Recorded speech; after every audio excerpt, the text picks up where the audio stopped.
All right. What I'd like to talk about for today's video is, unfortunately, this is the absolute worst time that you could possibly be a WWE wrestler. Is right this time of year, because the last 20 years or so, it's right after WrestleMania. This is where WWE end up terminating a lot of their wrestlers as they want to bring people up from the NXT roster to the main roster. And yesterday, wow, Fightful Select, that was a website that really kept busy reporting tons of WWE releases. In fact, it was, I don't think I've ever seen this many wrestlers getting released in one single day ever. And there was 24 of them yesterday. It's that website and PW Insider, they really were keeping busy with one article after another. This person got released and that person got released. And it was crazy. It's so let's talk about who these 24 wrestlers were. And now, the thing is, some of them were kind of a surprise. There were people that were on television all the time, and they were in big storylines and everything, so you wouldn't think it would have happened to them. This is a sign that basically, it could happen to anybody. Nobody's safe. I guess unless you're related to, The Rock, Dwayne Johnson, you're one of his relatives. It's none of those people. It didn't happen to any of them. So I figure, well, if you're related to him, you're in the clear. But everybody else, you never know. So let's talk about who these 24 people were. Now, one of my favorite factions ended up, all of them got terminated. I was like, oh my God, are you kidding me?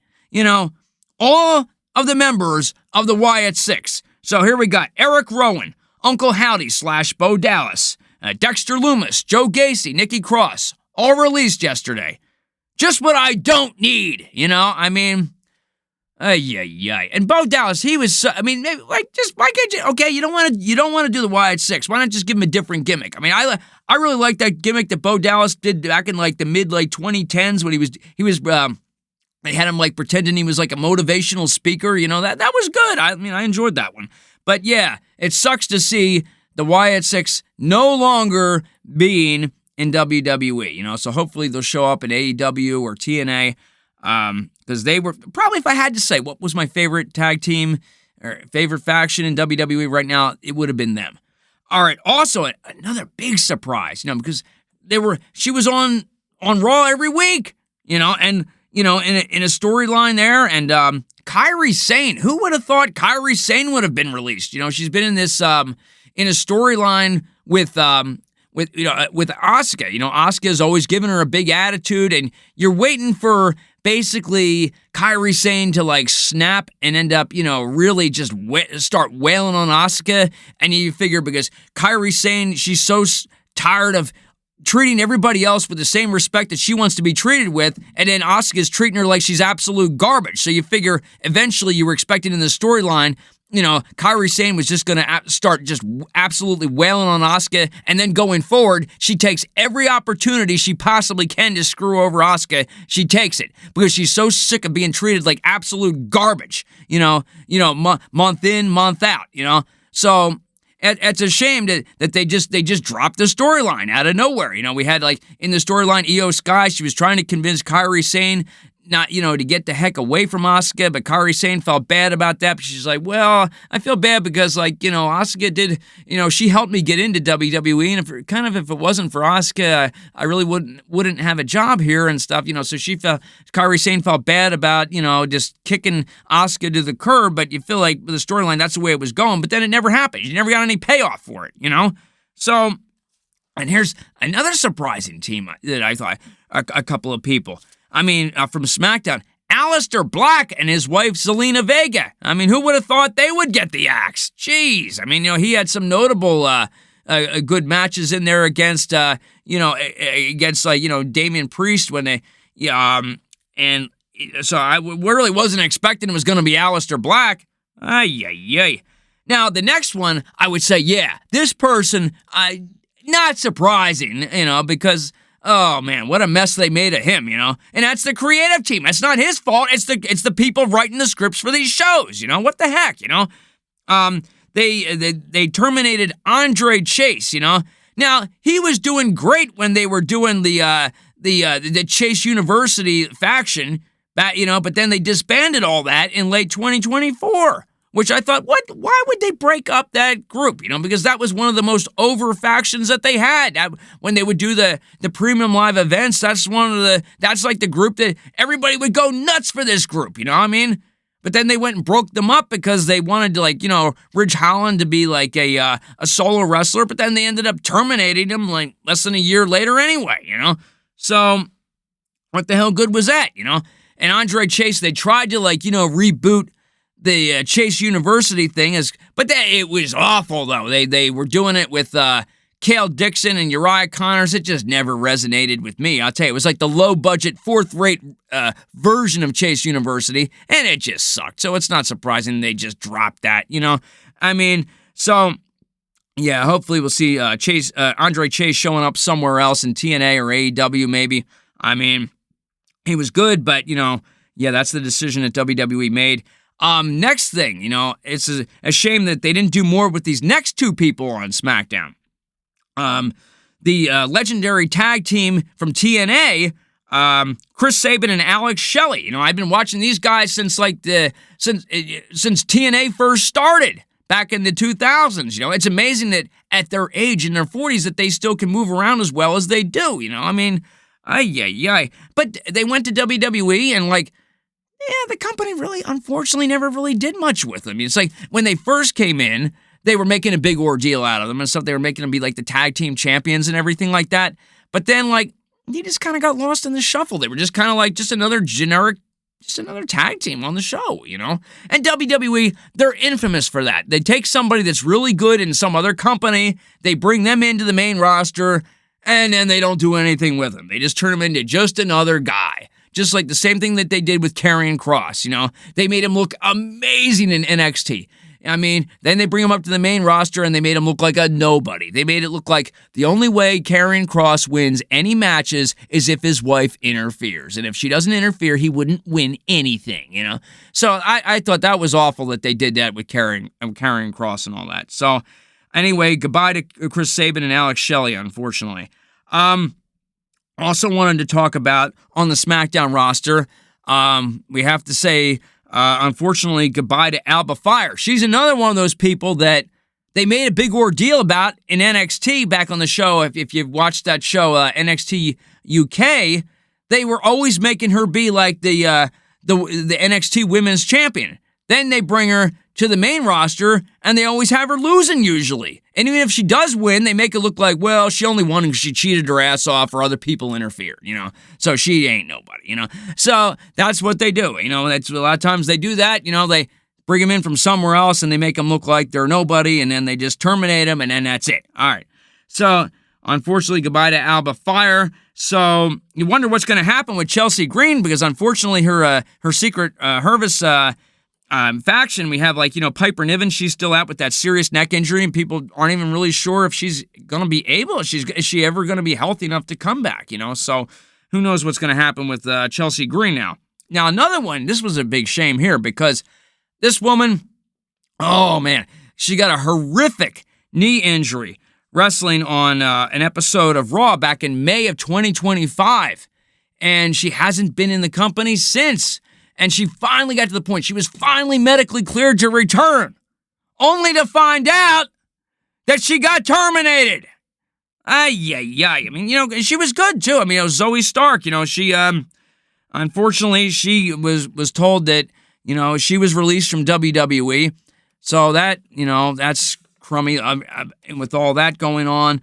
And the next thing, I'm like, oh, man, I'm not happy about this either. Here it is, my man, Apollo Crews. Every year when they do the big rounds of cuts in WWE, you always think Apollo Crews is going to lose his job, and somehow he doesn't. Somehow he remains unscathed. They keep him for another year, and you wonder, when is it going to be that they're going to terminate Apollo Crews? Well, unfortunately, he's been in WWE since 2014, and unfortunately, he got the call that they were terminating him yesterday, which sucks, Here I was like, He's a guy like, they always make him lose when they write the scripts up for the show. And like recently, when they actually had him win a solid, decisive win, he was teaming up with Matt Cardona, and he won a solid, decisive win over Nathan Frazier and Axiom on the weekly show WWE Main Event. I was like celebrating. I was like, oh, yes! They finally had Apollo Crews winning a match. Thank God! Hey, I'll drink to that, It's about time they start. Maybe they're making Apollo Crews move his way up in the world, But unfortunately, no, they're not, as they terminated him. And that sucks, because he was good. They did nothing with the guy. When he first started out, they were making him be like the United States champion, the Intercontinental champion, and then they just gave up on the guy. It's like the only time you'd see him was like on their weekly show, WWE Main Event, and sometimes you'd see him losing on SmackDown or something like that, but that's about it, So, talk about underutilized talent. Now, this next guy, well, I like this next guy when he was in Lucha Underground Wrestling. Unfortunately, he's another one of those people that when WWE brought them into their company, of course, they watered down his style and made him do like a more, maybe a more generic, more boring style. And I was like, what the heck? This isn't how I remember him, this ain't how I remember him back in Lucha Underground Wrestling. What the hell's up with that, It was something. Now, the person I'm talking about, Santos Escobar, all right? Now, back then in Lucha Underground Wrestling, he was going by, he had the Lucha mask, and he was going by the name El Hijo del Fantasma, and, he was good. And then WWE, they seemed to really water down the guy, They were making him look like a guy that, well, if he didn't cheat his ass off to win, he wouldn't win anything, So I'm like, what the hell, So, anyway, basically, and usually, that's the thing, usually WWE doesn't terminate people if, like, they've been injured recently, they've had surgery recently, but it seems like, I don't know, recently, last, several years, they're moving away from that, because the thing was, Santos Escobar, he was reported to have had 2 surgeries this year alone, and, I think it was like a torn bicep is what, he had it operated on, and then I guess it really didn't, it didn't go as well as they wanted it to, so it sounded like they operated on it maybe another time to kind of fix some things that didn't go right the first time and stuff. And basically, you usually saw him on SmackDown along with Humberto Carrillo and Angel Garza, but as of late, last several months, they were putting him on their weekly show, WWE Lucha Libre AAA, that is airs every Saturday on their YouTube channel. But it seemed like he was in the middle of some feud with their, the AAA international champion. But, then with that, when the surgery ended up coming up, he ended up, of course, pulled from the show, and that was pretty much it. But, he was, trying to recover from that. So usually they don't terminate people in the middle of recovery, but that was a case where they did. And now we have our next person here.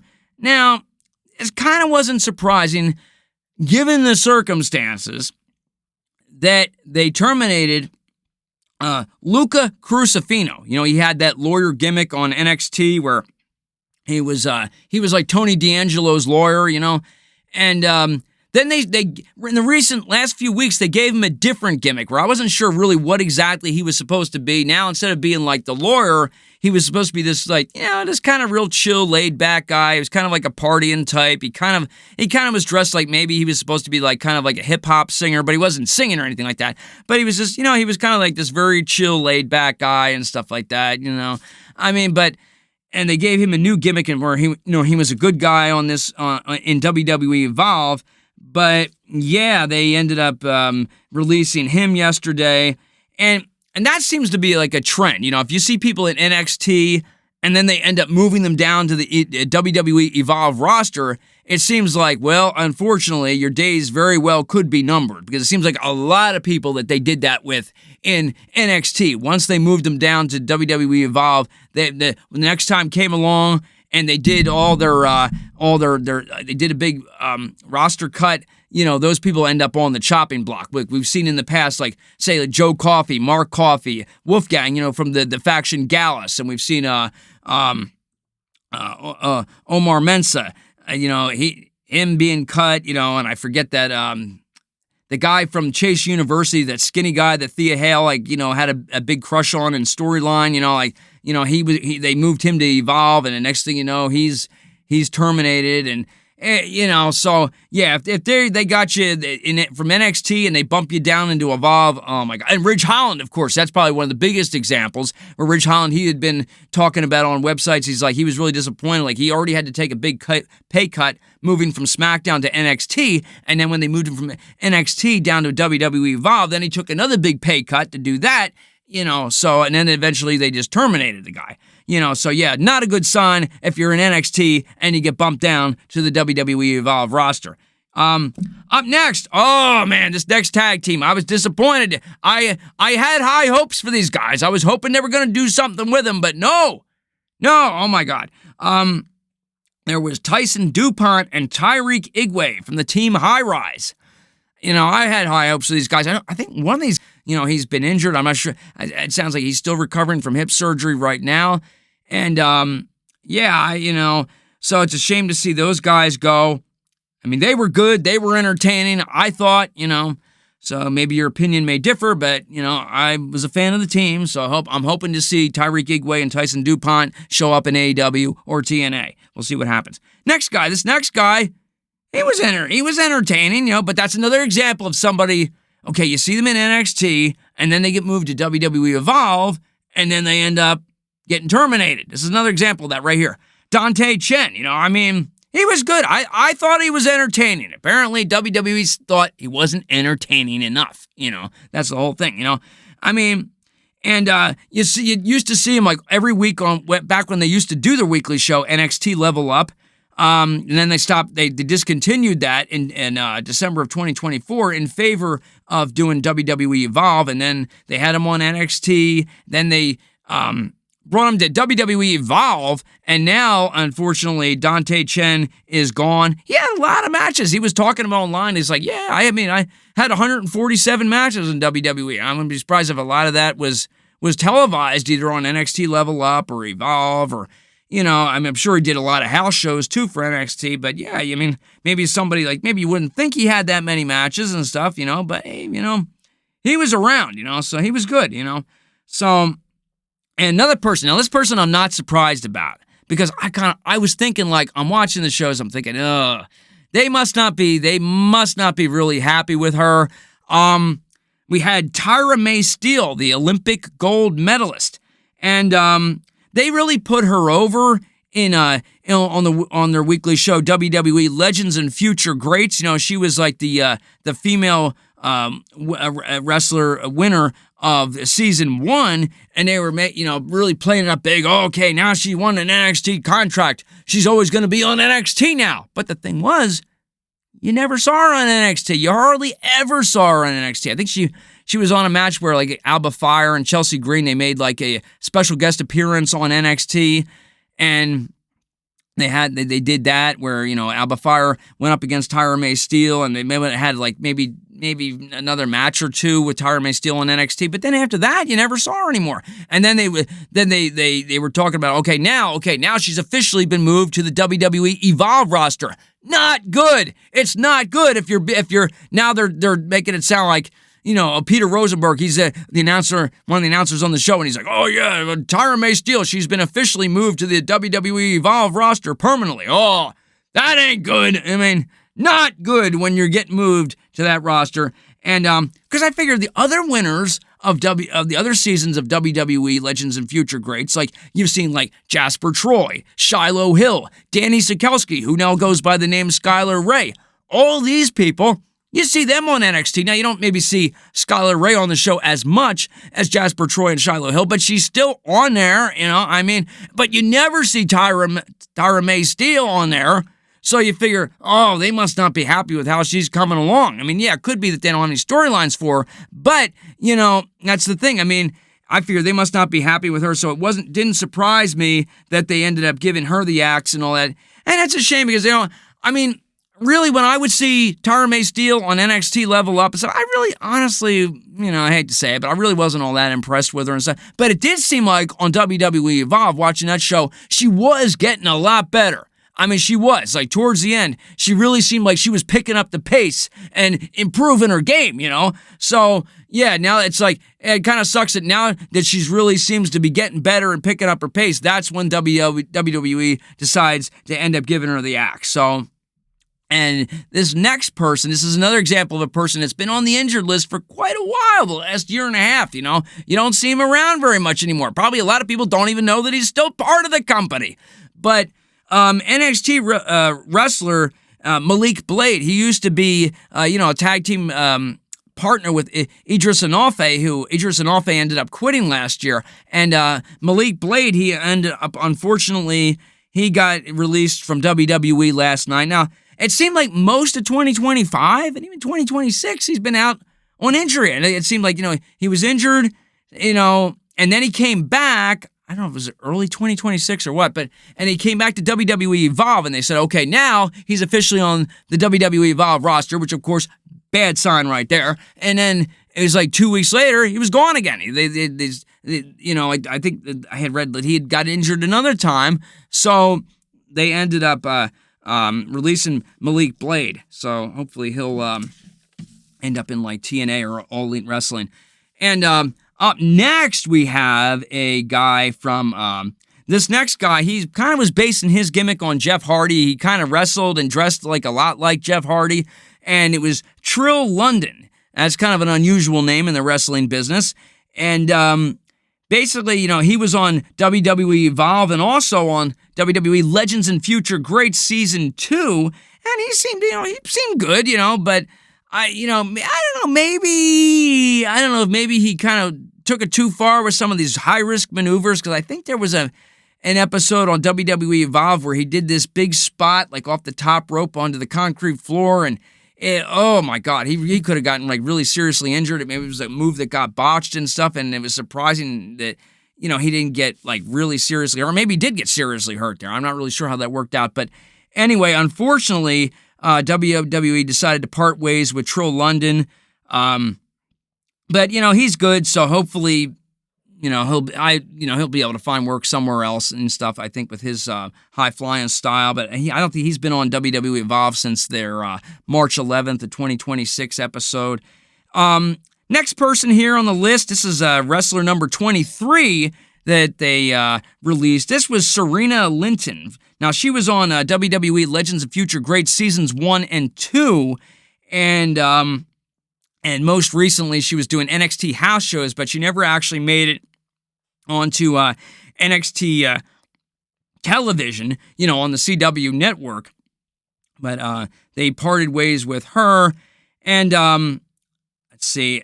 Well, she was somebody who, like, on Legends and Future Greats, she was kind of somebody that was kind of like struggling to learn the business and everything, because she really, before she came into WWE, from my understanding of it was, I don't think she really was a wrestler, but she was like, she was somebody that like maybe was like a collegiate like gymnast or something, She was really good at that, but then, like she was just learning the wrestling business, for the first time and everything like that. So anyway, this next guy here, he was a guy from, this is number 24 on the list. This is Chris Island, who's from WWE Legends and Future Greats Seasons 1 and 2. And also, you probably had noticed him, if you knew who he was at least anyway, on NXT, you always see him on the show as one of their security, team. When they have the security guards come out to break up wrestlers, they always have him come out. And they have him come out a lot with another WWE Evolve wrestler, Harley Riggins, who, I mean, even if you don't know who Harley Riggins is, he's kind of the guy that, he kind of resembles maybe a more jacked up version of Heath Slater. He's kind of like a thicker version of Heath Slater. He's got that long red hair and everything. But yeah, I mean, so Chris Island, he was somebody that they basically, although they didn't have him wrestle on the weekly NXT show, they basically, or on WWE Evolve, he was somebody that they had on the house shows and everything. So they, WWE made the call to part ways with Chris Island. So yeah, it should be interesting to see which ones pop up on Raw or which ones pop up on AEW or TNA. I mean, so far we've seen on Raw, they've moved some people from NXT over to Raw, Sol Ruka, Joe Hendry, and Ethan Page. I haven't watched SmackDown yet, but I think I saw stuff about I don't really want to talk about it too much if I haven't seen it, but I think they moved up JC Jane, Fallon Henley, and Lainey Reed from the NXT roster, the Smackdown roster, and maybe some other people too, but I haven't actually seen Smackdown yet, so I don't want to speak too much to that unless I've actually seen the episode, So yeah, that's basically how all that's going, and I just wanted to give you an update on that, and yeah, I mean, all those people losing their jobs and stuff like that, you feel like, yeah, of course, people hear that and they're making sarcastic comments about, well, if it gets the TKO executives are like, oh, cool, we just got rid of 24 wrestlers. That means there's more time to, air commercials and have,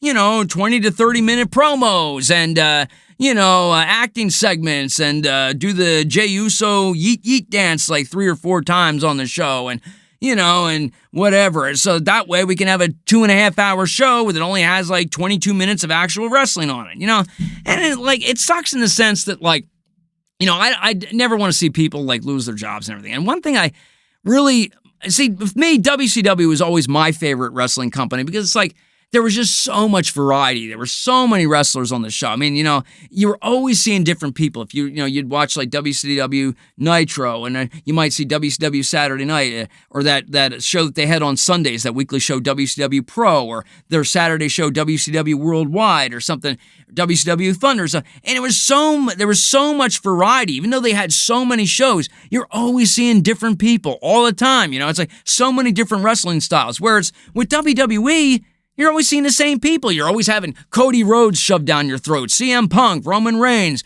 Jey Uso, Solo Sikoa. It's like, I think it would have been better because it's not like WWE. Obviously, they're not hurting for money. I mean, they brag about it. They're making record profits. They could have kept all these people on there and maybe they had them be maybe they're jobbers or something like that, and they helped to elevate the next generation from NXT. They helped to put those people over. They didn't have to. Obviously, financially, they didn't have to get rid of all these people. I think they should have just kept them and just had more variety. There's too much sameness. It's like the same few people. You see the same few people every week. You're always seeing Io Sky and Rhea Ripley, and then it's like, okay, well, maybe Io Sky and Rhea Ripley, maybe they're on the Raw roster, but you see them on Raw and SmackDown. It's like, why can't we just have more variety and, give some of these other people a chance that don't get to be on television that much, like my man Apollo Crews? But no, you ain't gonna see that. You're only gonna see like just a small handful of people shoved down your throat on every freaking show. So anyway, that's my take on it and everything. So if you watch the video all the way to the end, I thank you so much. I really, really appreciate it. And, I've been trying to upload, regular content about wrestling news, in the wrestling business and everything. So please give the video a like and subscribe to the channel. I mean, obviously it doesn't cost a thing. I'm not one of those channels that, has any kind of fees attached to it or anything like that, So, if you want to help me out, that's the absolute best way you can help me out is by either giving the video a like or subscribing or dropping a comment down below. Thanks so much and take care.